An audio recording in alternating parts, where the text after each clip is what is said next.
दोस्तों, आज एक सबसे खतरनाक जानलेवा बीमारी के बारे में बात करने वाले हैं जिसका नाम है रेबीज। और इसी रेबीज ने हाल ही में हमारे देश के उत्तर प्रदेश जिले के बुलंदशहर के रहने वाले प्रसिद्ध कबड्डी प्लेयर ब्रिजेश सोलंकी, जो मात्र 19 साल के थे, जो कुछ समय पहले ही कुत्ते के काटने के शिकार हुए और उन्हें ये चोट मामूली लगी और उन्होंने रेबीज का टीका नहीं लगाया और कुछ समय पश्चात उनमें ही खुद रेबीज के लक्षण दिखाई देने लगे। अब ये महान प्लेयर हमारे बीच नहीं रहे।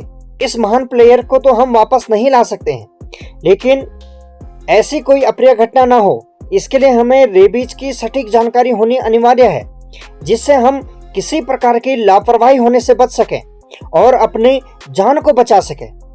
आज का वीडियो इसी रेबीज पे होने वाला है। हम इस वीडियो में जानकारी लेंगे ये रेबीज कैसा होता है, इसके क्या कारण हैं और इसके ट्रीटमेंट क्या हैं, हमें क्या उपाय करना चाहिए जिससे हम रेबीज से बच सकें। इसीलिए वीडियो में अंत तक बने रहें। रेबीज क्या है?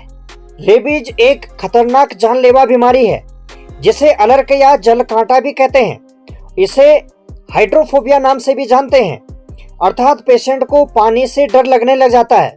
तो रेबीज का जो संक्रमण है, ये संक्रमित जानवर के काटने या खरोंचने से फैलता है।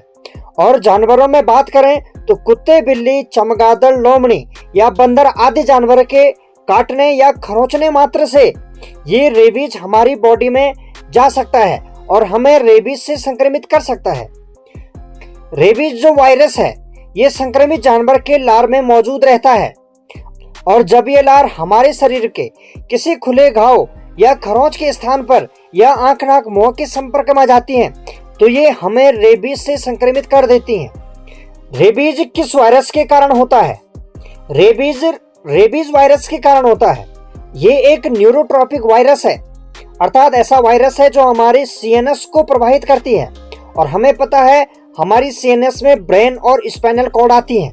तो एक बार यदि रेबीज का वायरस हमारे शरीर में प्रवेश कर गया है, तो वायरस हमारे नर्वस सिस्टम्स के माध्यम से हमारे ब्रेन तक पहुंच जाता है और रेबीज वायरस हमारे ब्रेन और स्पाइनल कॉर्ड को नुकसान पहुंचाना शुरू कर देती है, जिससे पेशेंट की मृत्यु तक हो सकती है। रेबीज वायरस हमारी बॉडी में टोटल 5 स्टेजेस में फैलती है। पहला स्टेज होता है इसका इंक्यूबेशन पीरियड। इस पीरियड में यदि हमें डॉग ने बाइट कर दिया हो और वायरस हमारी बॉडी में एंटर कर गया हो, तब से लेकर शरीर में जो पहला सिम्टम्स शो होगा, उसके बीच के पीरियड को हम इंक्यूबेशन पीरियड कहते हैं। दूसरा स्टेज आता है प्रोड्रम पीरियड। इसमें पेशेंट को फ्लू लाइक जैसे सिम्टम्स दिखने लग जाएंगे, जैसे बुखार, थकान, सरदर्द, कमजोरी और घाव वाले स्थान पर हल्का सा और झुंझुना सा दर्द रहेगा और सुन्नपन लगने लग जाएगा। जो थर्ड स्टेज होती है, थर्ड स्टेज में एक्यूट न्यूरोलॉजिकल फेज, यानी रेबीज वायरस पूरे ब्रेन को डैमेज करने लग जाएगा, जिससे पेशेंट में चिड़चिड़ापन, बेचैनी, मांसपेशियों में ऐंठन, दौरे और तेजी से सांस लेना ऐसी समस्या दिखने लग जाएंगी। फोर्थ स्टेज में पेशेंट को हाइड्रोफोबिया और एरोफोबिया होगा, यानी पेशेंट को पानी और हवा से डर लगने लगेगा, लार बहना और निकलने में कठिनाई होगी और लकवा तक हो सकता है। और इसकी जो फिफ्थ फेज है, उसमें पेशेंट को कोमा और पेशेंट की डेथ तक हो सकती है। दोस्तों, रेबीज इतनी खतरनाक जानलेवा बीमारी है, तो क्या इसके कोई ट्रीटमेंट है? तो जानते हैं इसके ट्रीटमेंट के बारे में।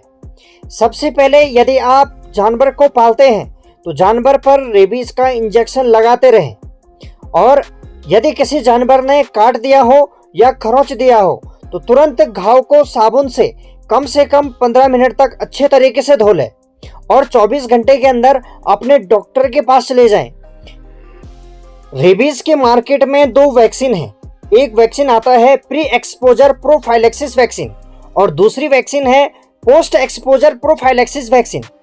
जो प्री एक्सपोजर प्रोफाइलेक्सिस वैक्सीन है, ये तब लगाया जाता है यदि आप जानवरों के साथ रहते हैं और आपको रेबीज होने का खतरा बना रह सकता है, तो उस कंडीशन में प्री एक्सपोजर प्रोफाइलेक्सिस वैक्सीन लगाई जाती है। जो पोस्ट एक्सपोजर प्रोफाइलेक्सिस वैक्सीन है, ये वैक्सीन तब लगाई जाती है जब आपको किसी जानवर ने काट दिया हो, तो उसके बाद इस वैक्सीन का प्रयोग किया जाता है। एंटी रेबीज वैक्सीन को रेबीज इम्यूनोग्लोबिन वैक्सीन के साथ दिया जाता है। तो यदि कोई जानवर आपको काट ले तो डॉक्टर के द्वारा आपको कुछ इस प्रकार की वैक्सीन लगाई जाती है, जिसमें लिखा है rabies vaccine human IP.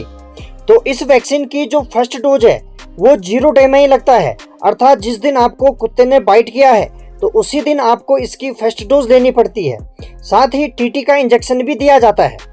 Second dose तीसरे दिन में, और थर्ड डोज 7वें दिन, और चौथी डोज 14वें दिन, और 5वें डोज 28वें दिन दी जाती है।